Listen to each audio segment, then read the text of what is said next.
Hello दोस्तों। मैं हूं साहिल और आप लोग देख रहे हैं यस अनस हॉरर स्टोरी। दोस्तों, मैं एक कंपनी में जॉब करता था।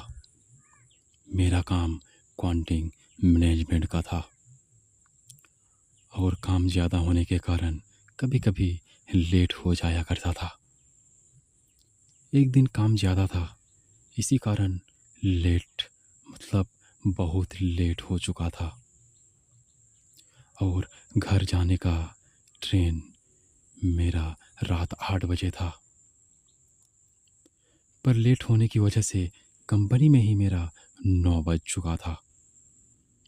मैं कंपनी से जल्दी जल्दी भागा और भाग के रेलवे स्टेशन तक कैसे भी करके पहुंचा। पर देखा तो वहाँ कोई ट्रेन ही नहीं था। रेलवे स्टेशन पे पूछने पे पता चला कि अभी तो कोई ट्रेन ही नहीं है। 8 बजे वाली ट्रेन तो जा चुकी है और एक ट्रेन है जो रात 12 बजे है। पर मुझे तो घर जाना ही था, इसीलिए मैं वहीं पे बैठ के ट्रेन का इंतज़ार करने लगा। बैठे बैठे बोर हो रहा था, इसलिए मैं मोबाइल पे पुराने गाने सुनते सुनते कब आँख लग गई पता ही नहीं चला। और फिर अचानक मेरे कान में ट्रेन की सीटी सुनाई दी और हकपका के मैं जग गया।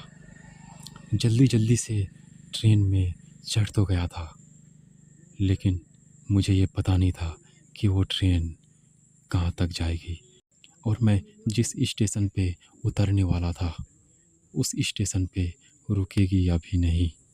पर मैं जैसे तैसे करके ट्रेन में बैठ गया था।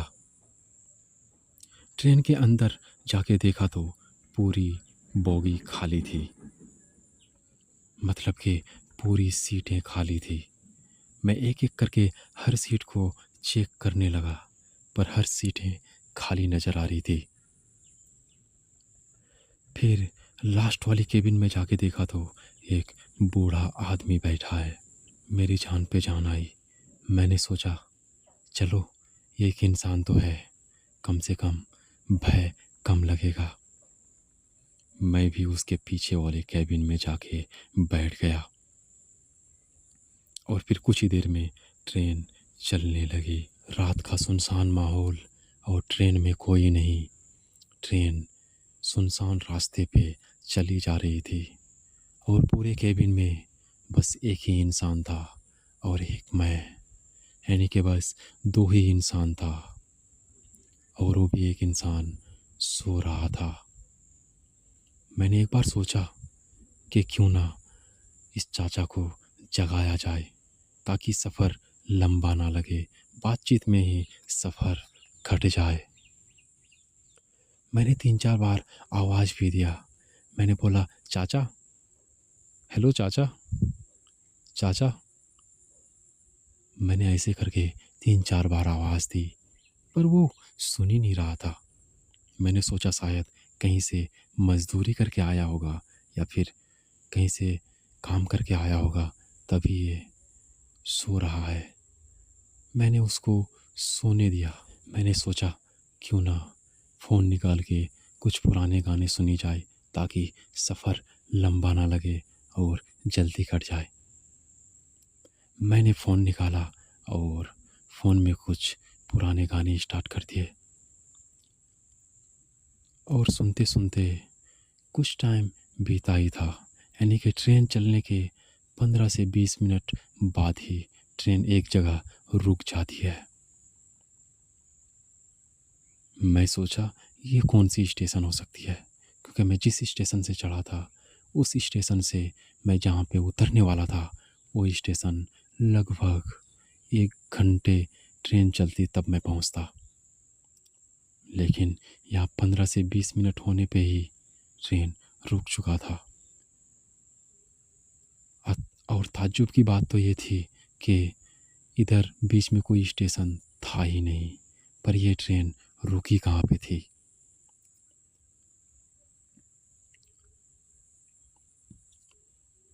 ट्रेन जैसे ही रुका, मैं खिड़की से झांक के देखने की कोशिश की, पर ट्रेन के बाहर तो पूरा जंगल नज़र आ रहा था। मैंने सोचा था कोई स्टेशन होगा, पर वो पूरा जंगल, घना जंगल में ट्रेन रुक चुका था। एक तो डिब्बे में कोई इंसान ही नहीं था और ऊपर से जंगल में ट्रेन रुक गई थी। ये सब देख के मेरा रूह कांप उठा। कई बार तो मैं अपने आप को कोस रहा था कि मैं इस ट्रेन में बैठा ही क्यों था।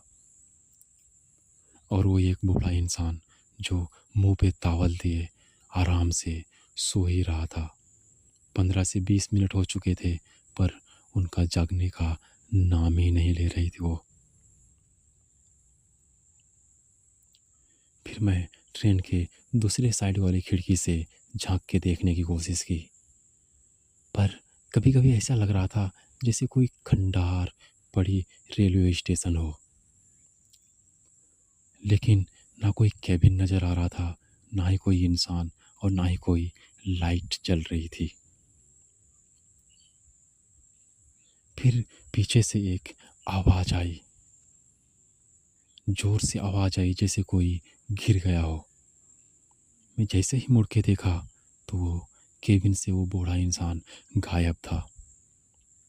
एक तो मैं पहले से डरा हुआ था और ये सब मंजर देख के मेरे रोंगटे खड़े हो गए, मेरे हाथ पैर कांपने लगे। मैं सोचा कि आखिर मैं करूं तो करूं क्या। और ट्रेन में लगी लाइट अचानक से फ्लिप करना स्टार्ट हो गया। कभी चालू हो रहा था, कभी बंद हो रहा था, कभी चालू हो रहा था, कभी बंद हो रहा था। मैं अंदर से बिल्कुल डर चुका था।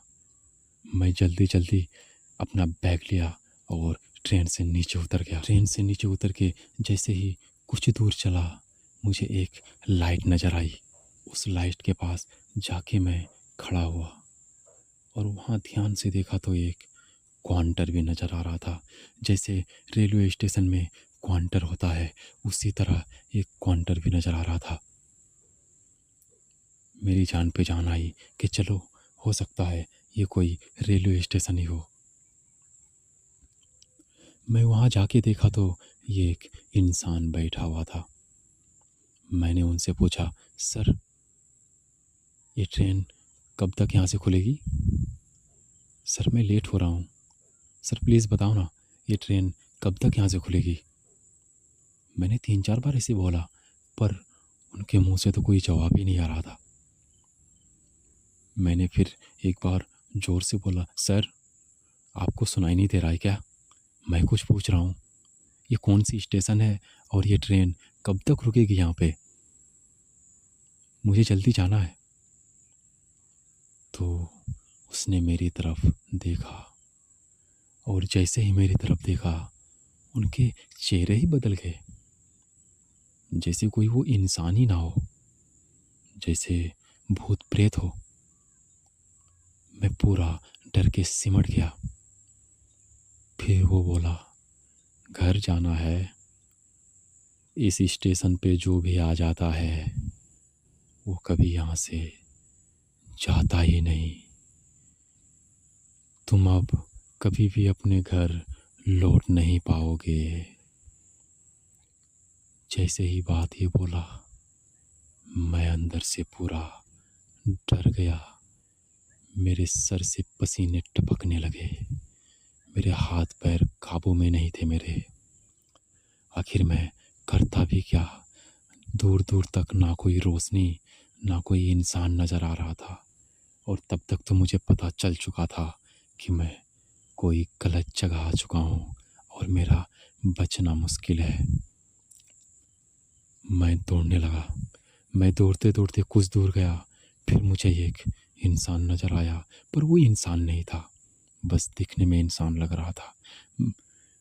वो फिर मुझे बोला, कहाँ भाग रहे हो? तुम यहाँ से जिंदा बच नहीं सकते। और अजीब अजीब तरीके से वो आवाज़ें निकाल रहा था। मैं बोला, प्लीज़ मुझे छोड़ दो, मुझे जाने दो। मैंने क्या बिगाड़ा है? मैंने गलती से इस ट्रेन पे बैठ गया। मुझे छोड़ दो, मुझे जाने दो। पर उसके मुंह से एक ही आवाज़ आ रही थी, तुम यहाँ से और कभी भी वापस नहीं जा सकते।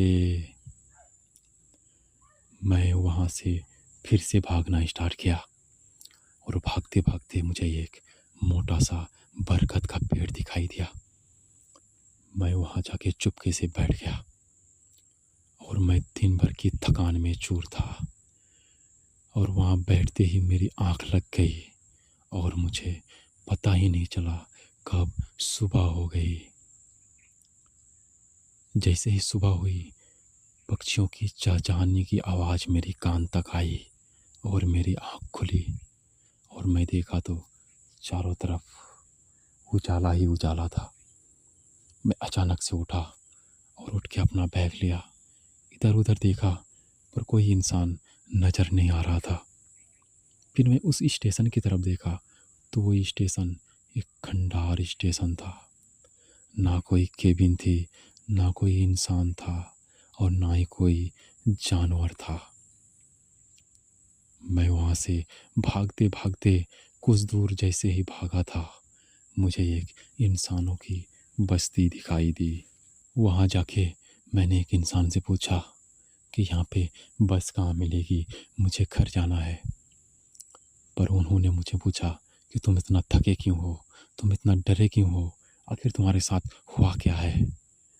फिर मैंने सारी बात बताई तो उन्होंने कहा तुम्हारी किस्मत अच्छी थी जो तुम बच के निकल आए।